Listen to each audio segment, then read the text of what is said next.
محرم الحرام شروع ہوتا ہے، کل بھی کچھ تصویریں آئی ہیں، بہت سا مذہبی طبقہ اہل سنت کا لبادہ اور بعض دفعہ دیوبندیت کا لبادہ اوڑھ کر ان کی مجالس میں شریک، ان کے عبادت میں شریک، ان سے ملاقاتیں کہ جی ہم مجالس میں شریک ہو کر افہام و تفہیم کی فضا بنانا چاہتے ہیں، ہم یہ کرنا چاہتے ہیں، وہ کرنا۔ تمہیں کیوں کیڑا کاٹتا ہے؟ کبھی ان کو ہوا ہے کہ وہ محرم کی یکم کو تمہاری مسجدوں میں آ جائیں، جی ہم افہام و تفہیم کی فضا قائم کرتے ہیں، آج ہم عمر کی شان بیان کریں گے؟ جماعتی الثانی میں وہ کبھی آئے؟ تمہیں کیا تکلیف ہوتی ہے کہ تم جناب اب وہ بن کر بیگانے کی شادی میں عبداللہ دیوانہ، یہ چیزیں کر کے تم افہام و تفہیم کی فضا قائم نہیں کر رہے، اپنے اکابرین کے فتوے سے روگردانی کر رہے ہو۔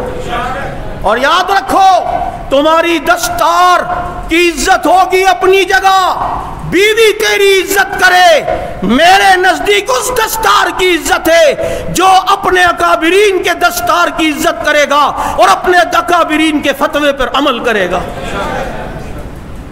باقی تیرے جیسے پھر اگر صاحب دستار ہیں تو ایسے صاحب دستار میری جماعت میں لاکھوں کی تعداد میں۔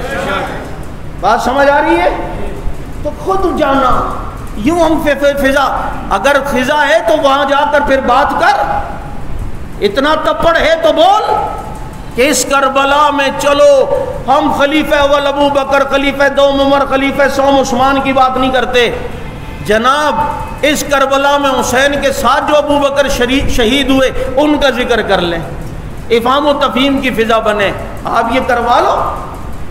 لیکن یہ نہیں صرف جا کر اگلوں کے اٹھانا یعنی نخرے، تو یہ چیز قابل قبول جو ہے وہ نہیں ہوتی ہے۔ اس لیے یہ بات بالکل واضح ہے اور بالکل صاف ستھری ہے اور بالکل دو ٹوک ہے کہ حسینیت ایک الگ سوچ اور فکر کا نام ہے، ایک عقیدے کا نام ہے، اور وہ عقیدہ الحمدللہ سنت والجماعت کے ساتھ ہے۔